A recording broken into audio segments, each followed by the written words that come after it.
Eddleman here from PanelsOnPages.com with Mr. Phil Hester. The sweat descends.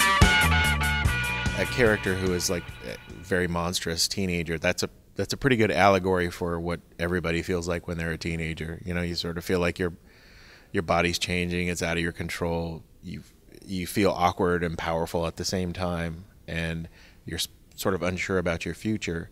And Duncan is just sort of an intensification of that. I think everybody goes, or at least what I went through in high school. Oh, yeah. Even though the movie deviated from the book some, were you apprehensive about how it'd be received from people that already knew it? Not really. I mean, I'm of the mind, I've been doing this a long time, and I've had quite a few things optioned, if not produced, but at least, gotten to a script stage at least before. And, I'm of the mind that once something's out of your hands, it's out of your hands. And whatever happens to it in terms of adaptation can't negate the original work. The original work is always going to be there. So, my take on Firebreather is going to, it's always going to be there in the books. And anything that can come out of it that uses the books as a springboard, hopefully what we did there is a strong enough concept that any take on it is going to resemble it somewhat. And when I heard the team that Cartoon Network assembled, Jim Krieg as a screenwriter and Peter Chung as the director, like a lot of my worries just evaporated, because those guys are, they're part of the tribe. All my worries sort of evaporated at that point. Anytime you're exposed to a wider audience, hopefully they'll wander in and want to dig deeper about the character. What I appreciate about the process was anytime they had a question or they wondered what would be in character or not for Duncan or any of the supporting characters, they wasn't hesitate to call me and just pick my brain and see what I thought about it. Yeah. I mean, that's all. It's reassuring as a fan. Yeah. When something that you enjoy that much, the people that are adapting it enjoy it.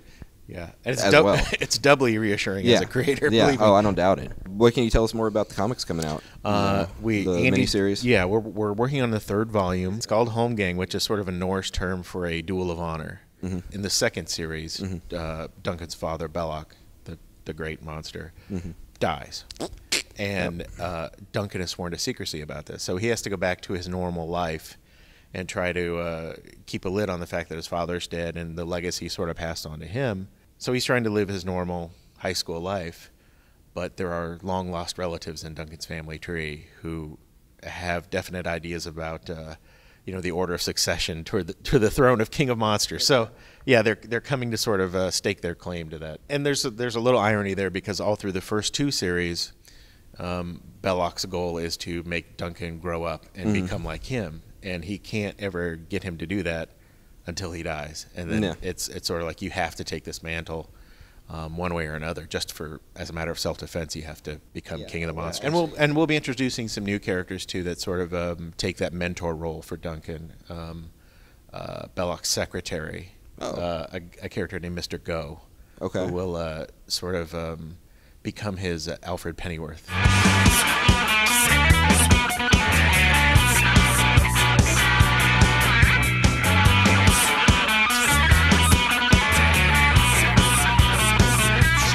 He left behind his pitch document that he pitched to DC when he approached them about taking on Wonder Woman.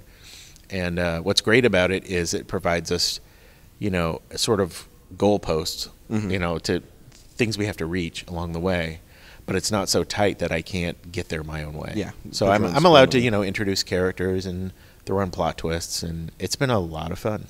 Do you know if you're going to hang on after that? I don't know, because Flashpoint starts. That's true. And then after Flashpoint, all bets are off. Yeah. And it's one of those universe-shaking things. And also, there's certain things I can't talk about. But I understand that. It is sort of up in the air what will happen after that. Yeah, up to this point, I've sort of been known as just somebody to create their own stuff, and then the art. And I drew. I would draw for Marvel and DC, but I never really write for them. And Wonder Woman's definitely my highest profile assignment. Well, as someone that adored Irredeemable Ant-Man, just thank you for that for the art on that series. Yeah, for all three of you. It was just different.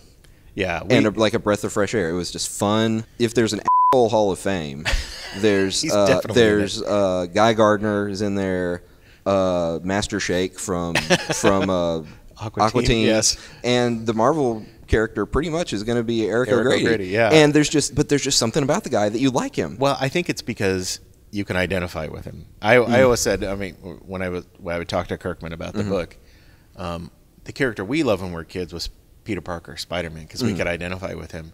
But if we're really being honest with ourselves, we really should be identifying with Eric O'Grady, because we fall short a lot of what we want to accomplish. The only difference I think between me and Eric O'Grady is it doesn't bother him much. Yeah. I think the last page of the last issue was a perfect summation of the character because I don't know if you remember, but he flies past Spider-Man, who's engaged in a superhero with a battle with a supervillain. Yeah. And he could go help, but instead he's like, forget it. He's got it covered. Yeah. What else do you have coming out soon, or that you can talk about? Yeah, I have a few things that I can't talk about, but I'm writing Green Hornet for Dynamite. Cool. And that's been a joy to work on. And I'm writing another Image book called Golly, which is more of an adult horror book. And gosh, what else? And drawing Godzilla. I forgot. I'm drawing Godzilla for IDW. Yes. One more time. Firebreather in stores. DVD, Blu-ray, all that, and I've seen some of the high def stuff, and it's really incredible. I see every time I watch it, I see one more detail that I haven't seen before, and I've seen it probably more times than anybody on earth. Well, thank you so much for sitting down with us. It's my pleasure. Thanks very much. Thanks a lot. You hear that? People, go buy Firebreather. It's awesome. Please.